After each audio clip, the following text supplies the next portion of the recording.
Dear students, हमने material control के अंतर्गत डिफरेंट स्टॉक लेवल्स की गणना कैसे करते हैं, इनके फॉर्मूले मैंने आपको बता रखे हैं। आज इन्हीं के संबंध में एक क्वेश्चन हम करने वाले हैं, जिसमें minimum stock level, maximum stock level, reorder level, EOQ। यहाँ पर इस क्वेश्चन में एक और विशेषता जो मैं कराने वाला हूँ, यदि हमें कोई डिस्काउंट देता है तो क्या डिस्काउंट लेना हमारे लिए बेनिफिशियल है, ये कैसे तय करते हैं हम लोग, इसके बारे में भी इस क्वेश्चन में पूछा गया है। वो भी मैं आपको बताने वाला हूँ कि इसका निर्धारण हम लोग कैसे करते हैं। पहले मैं क्वेश्चन पढ़ता हूँ और उसके बाद में हम इस क्वेश्चन को सॉल्व करेंगे। क्वेश्चन इस प्रकार है, बी लिमिटेड टीवी की पिक्चर ट्यूब बनाती है।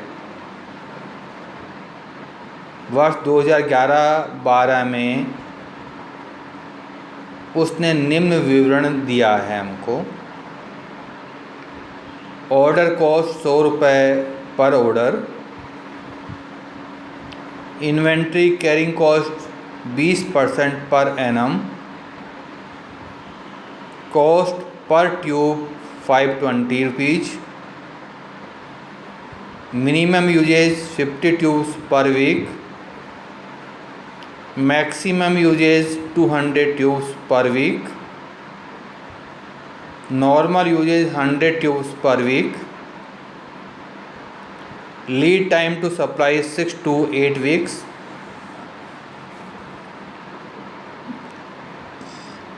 निम्न सूचनाएं ज्ञात करनी है।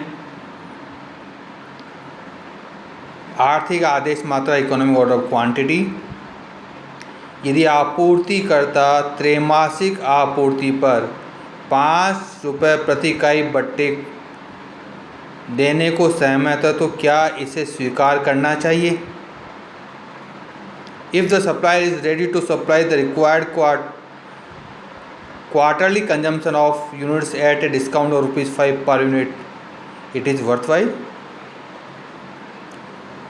Reorder level, maximum level of stock, minimum stock of level, ये हमको ज्ञात करने हैं। क्योंकि शुरुआत इकोनॉमिक ऑर्डर ऑफ क्वांटिटी से की गई है, तो इकोनॉमिक ऑर्डर क्वांटिटी के बारे में वो बता रखा है। यह आदेश की ऐसी मात्रा है जिस पर लागत न्यूनतम होती है। इससे अधिक मात्रा में आदेश देने पर या इससे कम मात्रा में आदेश देने पर कुल लागत यह परिवर्तित होगी, यानी इकोनॉमिक ऑर्डर क्वांटिटी से अधिक ही होगी। यदि हम आदेश कम मात्रा में देते हैं, यानी एक साथ हम माल मंगाते हैं, जैसे एक ही आदेश में सारा माल मंगा लिया तो हमारी कैरिंग कॉस्ट बढ़ जाएगी। यदि हम आदेश छोटे छोटे टुकड़ों में देते हैं, ज़्यादा आदेश देंगे तो कैरिंग ऑर्डर कॉस्ट बढ़ जाएगी हमारी। इसलिए हमको ऐसी मात्रा चाहिए जिस पर हमारी लागत न्यूनतम आए, वह इकोनॉमिक ऑर्डर ऑफ क्वांटिटी। आपको फॉर्मूला बता रखा है कि EOQ कैसे ज्ञात करेंगे। फॉर्मूला लिखेगा 2RO/C।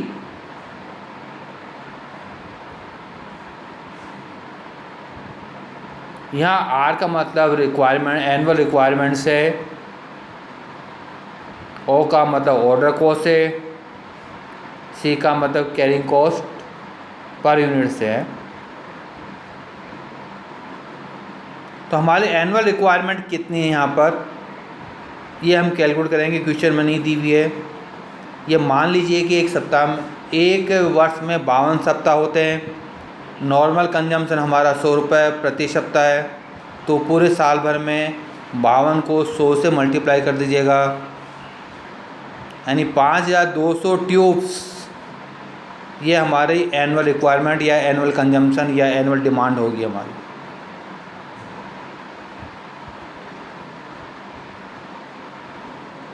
ऑर्डर कॉस्ट क्वेश्चन में दी हुई है हमको 100 रुपये प्रति ऑर्डर।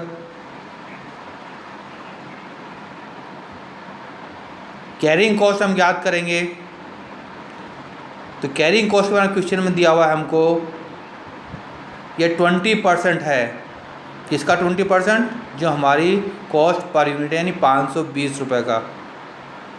तो 520 को 20% से मल्टीप्लाई कीजिएगा तो 104 रुपये ये हमारी कैरिंग कॉस्ट आ गई। फॉर्मूले में वैल्यूज पुटअप कर दीजिएगा, 2 मल्टीप्लाइड बाई 5200 एनुअल डिमांड या रिक्वायरमेंट इनटू ऑर्डर कॉस्ट 100 रुपये upon carrying cost per unit 104। इसका अंडर रूट निकालेंगे, 2 इंटू 5200 इंटू 100 अपॉन 104 का अंडर रूट। ये कैलकुलेट करेंगे तो यह अमाउंट आएगी हमारी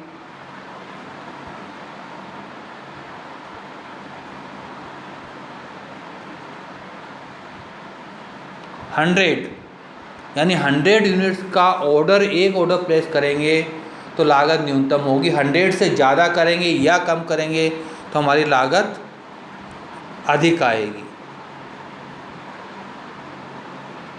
यदि 100 इकाइयाँ हम एक आदेश में प्रदर्शित करते हैं तो हमको पूरे साल भर में 5200 इकाइयाँ चाहिए, यानी एक ऑर्डर के अंतर्गत 52 इकाइयाँ होनी चाहिए। जो एक ऑर्डर जाएगा वो 52 इकाइयों का, सॉरी टोटल नंबर ऑर्डर ये 52 पूरे साल भर में जाएंगे। एक ऑर्डर में 100 इकाइयाँ होंगी, तो 52 ऑर्डर देंगे पूरे साल भर में तो 5200 इकाइयाँ हमको प्राप्त हो जाएंगी। अब क्वेश्चन में हमसे पूछा है कि यदि 5% डिस्काउंट मिले हमको, 5 रुपये वो डिस्काउंट देता है हमको, तो क्या ये डिस्काउंट स्वीकार कर लेना चाहिए? और 5 रुपये डिस्काउंट कब देगा? जब वो क्वार्टरली सप्लाई करेगा, यानी कुल ऑर्डर 4 होंगे, त्रैमासिक हर 3 महीने में एक ऑर्डर, तो कुल 4 ऑर्डर होंगे हमारे, तब वो हमको 5 रुपये का डिस्काउंट देगा। तो हमको कंपेयर करना पड़ेगा डिस्काउंट लेने से पहले हमारी टोटल कॉस्ट कितनी है, डिस्काउंट लेने के बाद हमारी टोटल कॉस्ट कितनी है। यदि हमको डिस्काउंट लेने के बाद टोटल कॉस्ट कम आती है तो हम ये प्रपोजल एक्सेप्ट कर लेंगे, अदरवाइज रिजेक्ट कर देंगे। तो टोटल कॉस्ट जब ज्ञात करेंगे, टोटल कॉस्ट में ऑर्डर कॉस्ट, कैरिंग कॉस्ट और परचेज कॉस्ट, इन तीनों को सम्मिलित करेंगे। तो पहली स्थिति में जब हमको डिस्काउंट नहीं मिल रहा है तो हमारी टोटल कॉस्ट कितनी होगी? मेटेरियल कॉस्ट के अंदर यानी परचेज कॉस्ट हमारी होगी 5200 इकाइयाँ खरीदेंगे, दर दी हुई 520 रुपये, तो 5200 को 520 से गुणा कर दीजिएगा, ये अमाउंट आएगी 27,04,000, 27,04,000 परचेज कॉस्ट, या हमारी मेटेरियल कॉस्ट। ऑर्डर कॉस्ट पहले निकाला कि एक ऑर्डर में 100 इकाई होंगी, 5200 इकाइयाँ खरीदनी है, तो 52 ऑर्डर होंगे टोटल। एक ऑर्डर को 100 रुपये है, तो 52 को 100 से मल्टीप्लाई कर दीजिएगा, 5200 रुपये। ऑर्डर कॉस्ट 5200, 5200 रुपये। जो कैरिंग कॉस्ट है या हमारी इन्वेंट्री कॉस्ट है, इसके लिए फॉर्मूला काम लीजिए, EOQ divided by 2 into carrying cost per unit. EOQ divided by 2 into carrying cost per unit. तो EOQ इस स्थिति में 100 रुपये, हमने 100 यूनिट्स हमने कैलकुलेट किया है, 100 को 2 से डिवाइड कर दीजिएगा, 52, इसको 104 जो हमारी कैरिंग कॉस्ट है इससे मल्टीप्लाई कर दीजिएगा, तो ये अमाउंट भी आएगी हमारी 5200 रुपये। तो मेटेरियल कॉस्ट हमारी 27,04,000, ऑर्डर कॉस्ट 5200, कैरिंग कॉस्ट 5200, और टोटल कॉस्ट हमारी जब हम डिस्काउंट नहीं ले रहे हैं तो तो 27,14,400 रुपये, 27,14,400 रुपये।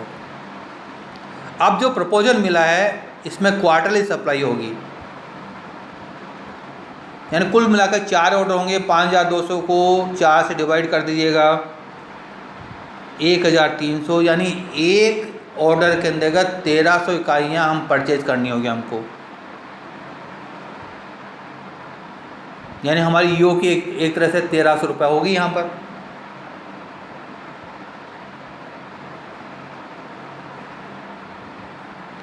अब हमको कैलकुलेट कर लीजिएगा कि 5% डिस्काउंट लेंगे तो यानी 520 रुपये पर 5% हमको डिस्काउंट मिलेगा, तो हमारी इफ़ेक्टिव कॉस्ट हो जाएगी 520 के स्थान पर 515 रुपये। 5 डिस्काउंट मिल गया तो 520 माइनस 5, 515 रुपये प्रति इकाई लागत। तो हमारी परचेज कॉस्ट होगी 5,200 को 515 से मल्टीप्लाई कर दीजिएगा, 5,200 इंटू 515 है तो ये 26,78,000। पहले ये 27,04,000 थी, अब ये नए प्रस्ताव के अंदर डिस्काउंट लेने पर 26,78,000 रुपये आएगी। ऑर्डर कॉस्ट क्योंकि 4 ऑर्डर देने हमको, तो 4 को आप मल्टीप्लाई कर दीजिएगा, 100 रुपये प्रति ऑर्डर हमारी कॉस्ट है, तो 400 रुपये ये ऑर्डर कॉस्ट होगी। And material cost 26,78,000, order cost 400। जो हमारी कैरिंग कॉस्ट है उसका फॉर्मूला होगा EOQ divided by 2 into carrying cost per unit. तो हमारी ऑर्डर को EOQ इस स्थिति में 1,300 है, 1,300 को 2 से डिवाइड करेंगे हम, 650। अब हमारी कैरिंग कॉस्ट 20% है। किसका 20%? जो हमारी पर यूनिट कॉस्ट है, यानी 515 का 20%, ये 103 रुपये आएगा। पहले 104 रुपये था ओरिजिनली, तो 103 रुपये आया। तो 1,300 डिवाइडेड बाई 2 इंटू 103, यानी 650 को 103 से गुणा कर दीजिएगा, ये अमाउंट आएगी 66,950 रुपये, 66,950। अब तीनों का टोटल कर लीजिएगा, परचेज कॉस्ट यानी मटेरियल कॉस्ट, ऑर्डर कॉस्ट और कैरिंग कॉस्ट। 26,78,000 प्लस 400 प्लस 66,950, ये अमाउंट आती है 27,45,350 रुपये।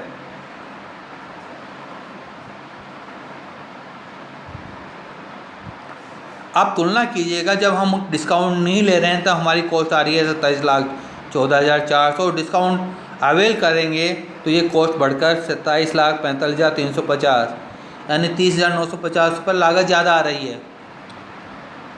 ज़्यादा लागत आ रही है तो हम कह देंगे हमको ये प्रपोजल ही 5 रुपये डिस्काउंट नहीं लेना है, इसको एक्सेप्ट नहीं करना चाहिए, क्योंकि एक्सेप्ट करने पर हमारी लागत 30,950 रुपये से बढ़ जाए।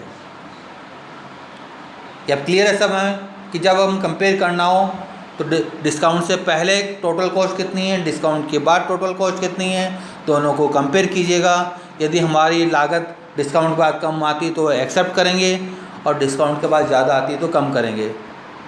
तो इस क्वेश्चन पर्टिकुलर क्वेश्चन के अंतर्गत हमको 30,950 रुपये से लागत ज़्यादा आ रही है, इसलिए हम ये डिस्काउंट एक्सेप्ट नहीं करेंगे। इसके बाद हमको रीऑर्डर लेवल पूछा है। जो क्वेश्चन में सूचनाएं दी हुई हैं कि मैक्सिमम रीऑर्डर पीरियड और मैक्सिमम यूजेज को यदि मल्टीप्लाई कर देंगे तो हमको रीऑर्डर लेवल मिल जाता है। तो क्वेश्चन में दोनों चीज़ें दी हुई हमको,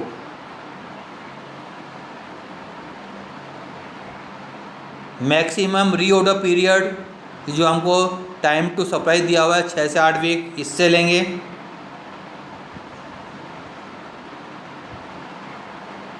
और मैक्सिमम यूजेज हमको दिया हुआ है यहाँ पर 200 ट्यूब्स पर वीक, इससे लेंगे।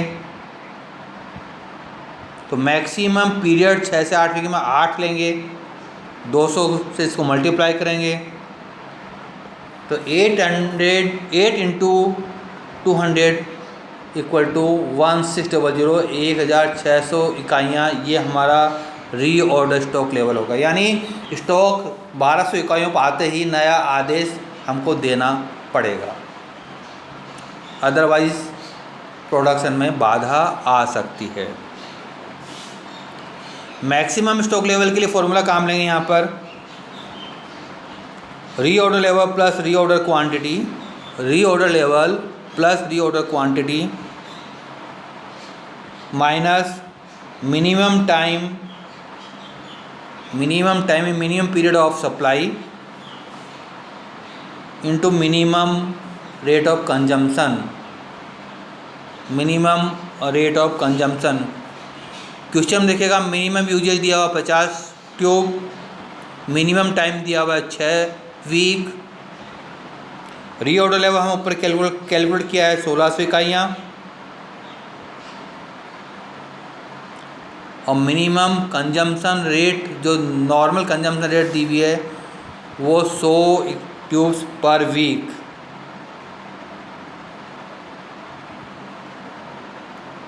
तो रीऑर्डर लेवल ये पहले क्वेश्चन में याद किया, ये 1600 प्लस रीऑर्डर क्वांटिटी जो हमने क्वेश्चन में याद की EOQ, ये 100 इकाइयाँ हैं, तो 1600 में 100 जोड़ देंगे, माइनस मिनिमम पीरियड हमारा 6 सप्ताह है तो 6 है, और मिनिमम कंजम्पशन ये 50 ट्यूब है, 50 से मल्टीप्लाई कर दीजिएगा, तो 1700 में से 300 कम कर दीजिएगा, 1400 इकाइयाँ ये अधिकतम स्टॉक लेवल होगा।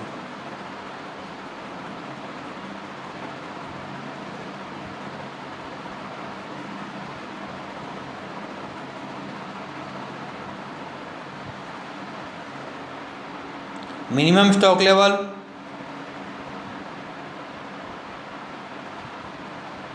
इसका formula reorder level minus average time into average rate, यानी एक कंजम्पशन का एवरेज निकालना है और टाइम पीरियड का एवरेज, तो 6 से 8 वीक का एवरेज 7 वीक्स, कंजम्पशन का 200 और 50 का एवरेज,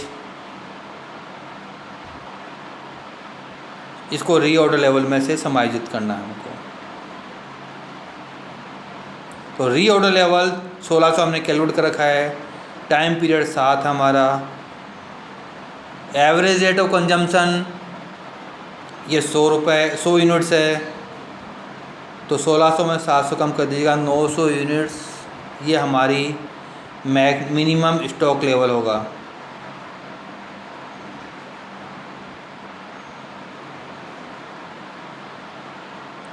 तो हमको क्वेश्चन समझ में आ गया होगा। ये क्वेश्चन बेसिकली जो था वो EOQ से था, इसमें 3 बातें और जोड़ दी हमने क्योंकि क्वेश्चन दी हुई हैं। तो यदि हमें फॉर्मूले याद हैं जो क्वेश्चन में सूचना दी हुई है, उनके आधार पर हम कैलकुलेशन कर सकते हैं। तो इस क्वेश्चन में EOQ with discount offer, reorder level, maximum level और मिनिमम लेवल, ये हमने इसको यहाँ पर पढ़ने की कोशिश की है। क्वेश्चन में सिद्धांत हमने व्यवहारिक बात पढ़ी है जो हमको क्वेश्चन में दी हुई है, जो सूचना दी हुई है उनके आधार पर याद की है। तो हो सकता है जैसे यहाँ पर मुझे लगता है कि रीऑर्डर लेवल ये 1600 यूनिट दिया हुआ है और मैक्सिमम हमारा 1400 आ रहा है, तो संभव नहीं है, क्योंकि हमेशा रीऑर्डर लेवल अधिकतम स्टॉक हमेशा रीऑर्डर से ज़्यादा ही होगा, कम नहीं हो सकता है। लेकिन जो क्वेश्चन सूचना दी हुई है उसके आधार पर क्वेश्चन को सॉल्व करना है। तो इस क्वेश्चन में कोई भी और कोई प्रॉब्लम हो तो आप मुझसे व्हाट्सएप पर बात कर सकते हैं या व्हाट्सएप पर मैसेज कर सकते हैं। मैंने ये क्वेश्चन आपको व्हाट्सएप पर भी भेजा है, क्वेश्चन को पढ़िएगा, समझिएगा, कोई भी कठिनाई हो तो आप पूछिएगा। Thank you.